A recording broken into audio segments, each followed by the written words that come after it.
रवाना होते हैं। होटल पहुंचने पर मैनेजर उनका स्वागत करता है और वहां की एम्प्लॉय उनको वेलकम ड्रिंक देती हैं। इन दो बच्चों के फादर का नाम गाय है और मदर का नाम प्रिस्का।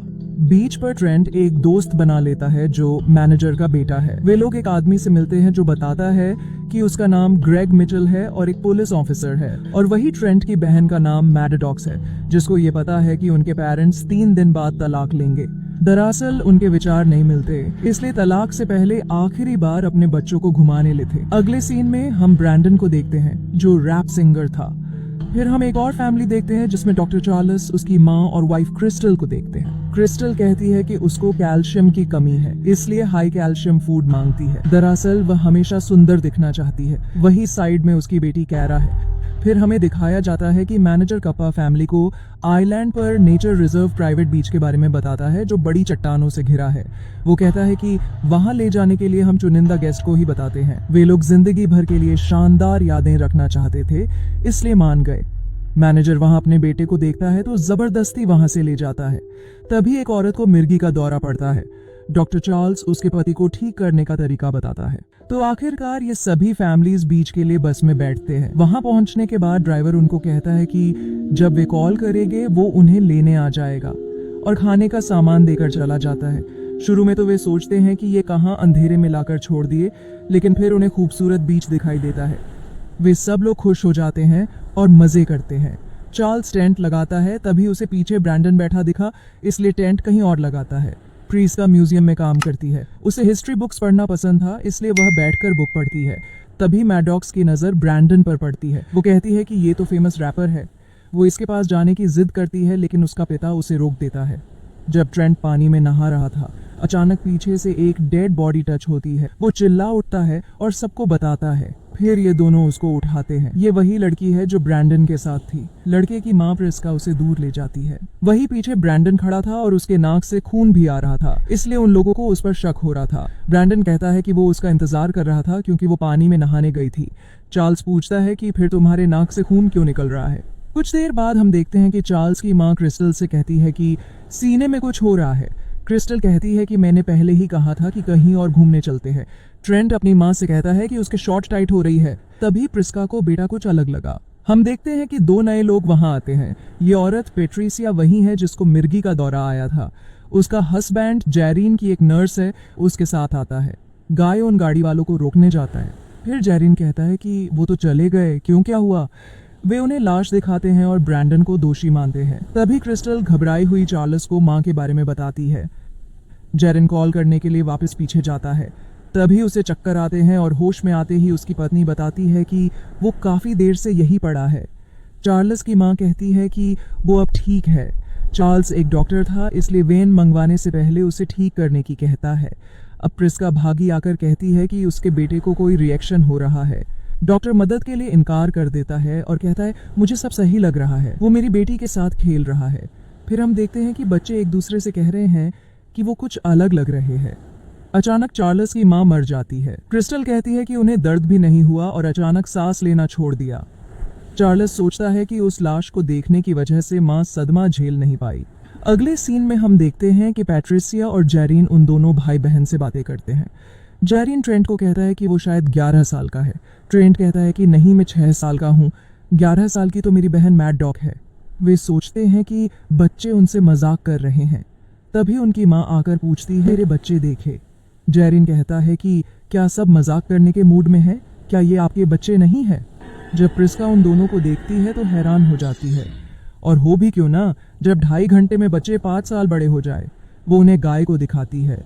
तभी ब्रैंडन वहां से भागने की कोशिश करता है और चार्ल्स उसे पकड़ने के लिए पीछे भागता है, लेकिन चट्टानों के बीच उनका सिर भी भारी हो जाता है। सांसें तेज हो जाती है और चक्कर खा के गिर जाते हैं। होश में आने पर वे वही पाते हैं जहां से भागे थे। चार्ल्स कहता है कि उसके शरीर पर इतना प्रेशर था जैसे वो गहरे पानी में हो। प्रिस्का के बच्चे डरे हुए थे, इसलिए वो उन्हें बाहर जाने के लिए रास्ता ढूंढने को कहती है। फिर चार्ल्स, क्रिस्टल, गाय और ब्रैंडम बाहर जाने की दोबारा कोशिश करते हैं, लेकिन वे अपने आप को फिर बेहोश पाते हैं।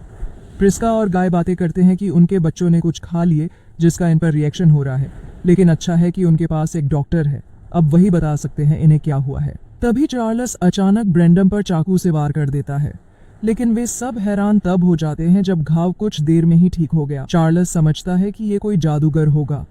ब्रेंडम सबको समझाता है कि वो डर गया था, इसलिए वापस होटल भाग रहा था।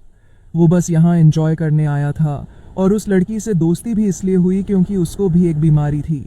वो पानी में स्क्यूबा डाइविंग बैक स्ट्रोलिंग करके एंजॉय कर रही थी, लेकिन कैसे मरी वो कुछ नहीं जानता। उन सभी लोगों को अजीब इत्तेफाक लगता है कि बीच पर जो भी है सबको कुछ ना कुछ बीमारी है। अगले सीन में हम देखते हैं चार्ल्स कहता है कि उसकी बेटी को ज्यादा भूख इसलिए लग रही है क्योंकि वो 3 घंटे में ही 6 से 12 की हो गई। वो पीछे मुड़कर देखता है तो पता चला कि उसका डॉग बूढ़ा होकर मर गया। वे लोग सोचते हैं कि लहरों के खिलाफ किनारे से तैरकर जाने का एक तरीका हो सकता है जब तक दूसरा बीच न मिल जाए। दूरी बहुत ज्यादा थी और लहरें बड़ी, इसलिए वे लोग हार मान लेते हैं। मैडोडॉक्स और ब्रेंडम आपस में बातें करते हैं।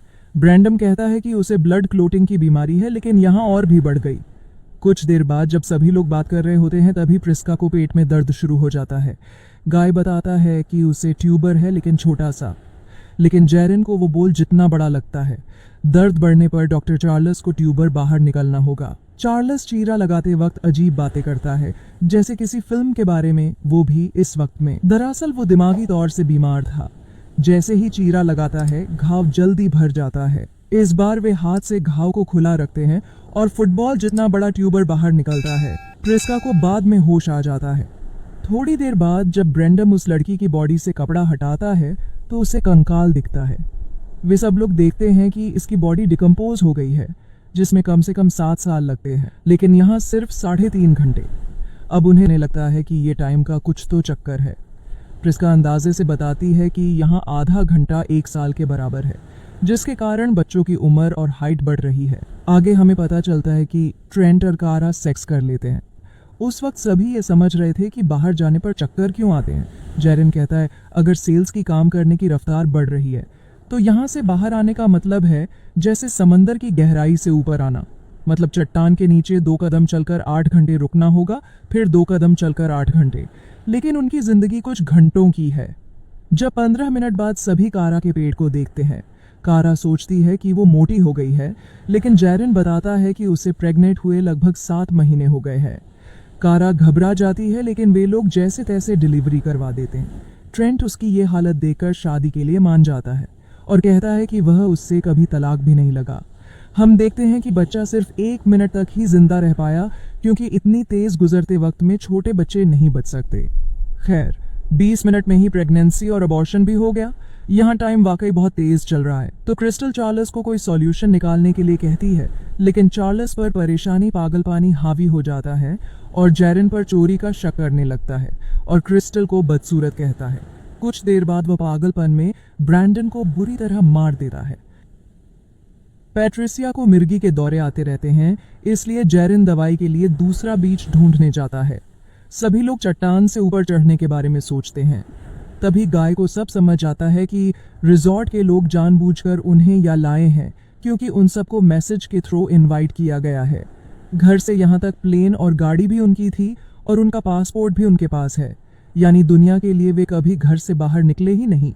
अगले सीन में हम देखते हैं कि मैंडॉक्स को जेरन की बॉडी मिलती है जो समुद्र में डूब गया था। ट्रेंट और कारा अपने बच्चों को दफना देते हैं। कारा डर के कारण सोचती है कि उसे अगर बचाना है तो चट्टान चढ़नी होगी, वरना उसका पिता सबको मार देगा या फिर बूढ़े होकर मर जाएंगे। सब उसे रोकते हैं, लेकिन थकान के कारण चक्कर खाकर गिर जाती हैं। ट्रेंट उसकी मौत पर बहुत रोता है। अब अगला नंबर पैट्रिसिया का था। सदमे में काफी देर बाद ही सही उसे मिर्गी का दौरा आता है और मर जाती है। अब धीरे धीरे रात हो जाती है। क्रिस्टल अपनी बेटी को मरता देखकर और खुद को बदसूरत देखकर सबसे अलग रहती है। गाय की फैमिली आग जलाकर बैठ जाती है। तभी चार्ल्स पागलपन में उन पर हमला कर देता है। गाय बच्चों को दूसरी जगह भगाकर उसको रोकता है, लेकिन वह चाकू से वार करता रहता है। हालांकि गाय के घाव सेकंडों में भर जा रहे थे। तभी प्रिस्का जहरीला चाकू उसको मार देती है। जहर की वजह से कुछ सेकंड में ही चार्ल्स मर जाता है। दूसरी तरफ मैडोडॉक्स और ट्रेंट मोमबत्ती जलाकर देखते हैं कि क्रिस्टल की हड्डियां पूरी तरह घूम जाती हैं और वो भी मर जाती है। अब सुनसान बीच पर अंधेरी रात में सिर्फ कप्पा फैमिली ही बचती है। आप इमेजिन कर सकते हैं कि उनके साथ 16 घंटों में क्या क्या हुआ। उन्होंने अपनी पूरी जिंदगी देखी और लोगों की मौत भी। अब वे चारों किनारे पर बैठकर अपनी यादें साझा करते हैं। उनको पता था कि वे भी यहाँ बूढ़े होकर मर जाएंगे। कुछ देर बाद गाय भी मार जाता है क्योंकि बुढ़ापे के कारण उसका शरीर कमजोर हो चुका था।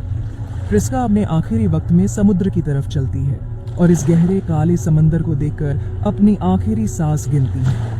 अब इस बीच पर सिर्फ मैडॉक्स और ट्रेंट ही बचते हैं। समुद्र के किनारे इस गहरी रात के बाद अब अगली सुबह होती है और बच्चे नींद से उठ जाते हैं।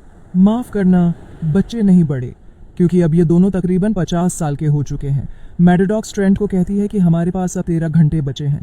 ट्रेंट कहता है कि हमें इस पल को जीना चाहिए, चलो मिट्टी का घर बनाते हैं जो बचपन में बनाते थे। हाँ, मतलब एक दिन पहले। कुछ देर बाद ट्रेंट कहता है कि मैनेजर के बेटे ने मुझे मैसेज दिया था लेकिन मैं डिकोड नहीं कर पाया। मैडॉक्स कहती है कि अब कर ले। मैसेज देखकर उन्हें समझ आता है कि वह उनकी मदद करना चाहता था। समुंदर में उन्हें एक चीज दिखती है जो मेटल की है और चट्टानों के असर से बचा सकती है। वे लोग समुंदर की तरफ जाते हैं और लंबी सांस लेकर डाइव लगाते हैं। फिर हम पहाड़ एक आदमी को देखते हैं जो उन पर नजर रख रहा था। वो फोन लगाकर मैनेजर को कहता है कि वे दोनों मर चुके हैं। 1.5 मिनट तक उसने नजर रखी लेकिन वे बाहर नहीं आए। हमें बताया जाता है कि उन्होंने पहले भी कई फैमिलीज को रिसर्च के लिए वह भेजा था ताकि वे दवाइयों का एक दिन में ही लॉन्ग टाइम इफेक्ट देख सके। दरअसल उनकी एम्प्लॉय वेलकम ड्रिंक में दवाई मिलाकर देती है। साइंटिस्ट कहता है पैट्रिसिया को 8 मिनट तक मिर्गी का दौरा नहीं पड़ा, यानी 16 साल। मतलब इस बार उनकी दवाई काम कर रही थी। मैनेजर उस जगह को कुदरत का करिश्मा कहता है जिसको वो इस्तेमाल कर लाखों लोगों की बीमारी से जान बचाएंगे। अगले सीन में हम देखते हैं एक आदमी पुलिस ऑफिसर से मिलता है। हम देखते हैं कि होटल के लोग एक नई फैमिली को टेस्ट के लिए टारगेट करते हैं। तभी ट्रेंट वेलकम ड्रिंक को गिरा देता है और उनकी सच्चाई सबको बता देता है। दरअसल वे समुंदर से बाहर दूसरी ओर बच निकले थे और पुलिस को भी बता दिया था। पुलिस उनको गिरफ्तार कर लेती है और इसी के साथ मूवी का एंड हो जाता है।